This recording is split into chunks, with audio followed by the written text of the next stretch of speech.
Sa isang araw ngayon, nakakadalawang kape ako, pero hindi naman palagi or hindi naman araw-araw. Sa umaga, kadalasan breakfast ko lang ay coffee. Minsan naman ay gatas kapag iyon ang available sa bahay namin. Sa coffee, ang gusto kong kinakape ay yung Nescafe Creamy Latte kasi hindi siya masyadong matamis, hindi rin naman masyadong matabang. Sakto lang taste niya for me. Then, sa hapon naman, kapag trip ko at nakakaramdam ako ng gutom, instead na kanin ang meriendahin ko, ayan, nagkakape na lang ako.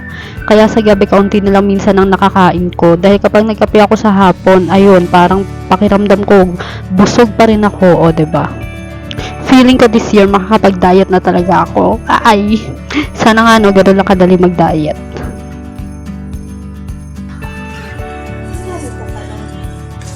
Tumuloy pa siya mainit.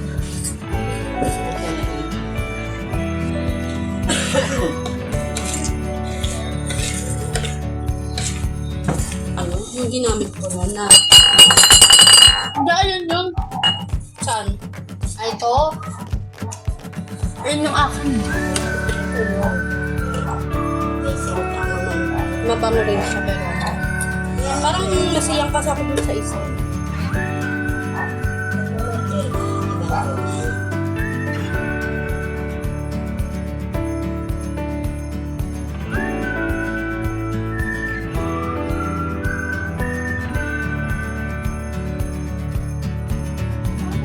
Eto naman ay kinabukasan naman. Pinabawasan ko nga pala kay mama ang buhok ko kasi parang napapansin ko na tumatagal yung paghaba and ang dami na niyang split ends and super frizzy na talaga ng aking buhok. Kaya ayan, pinabawasan ko ng kakaunti lang naman. Then, bago maglabay, inayos ko muna saglit ang damitan ko dahil, ayan, napakagulo na naman. Para naman dinaan bagyo. Ay, nako, ewan ko talaga dyan. Minsan kasi kapag kumukuha ko ng damit and pag nagmamadali, ayan, nagugulo ko. Tapos, sasabihin ko na sa sarili ko na aayusin ko na lang pero hanggang sa nakakalimutan ko na lang din. At ito nga, labaday na naman. Well, hindi naman marami ang lalabahan namin today. Konti lang naman ang mga yan. Tsaka, mabuti lang din may washing machine. Kaya, ayan, malaking help din yan sa amin.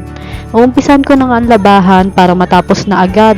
Wala na kami niyang tinatahing notebook kasi natapos na rin namin yung mga tinatahin namin noong nakaraan and waiting na lang kami sa next deliver.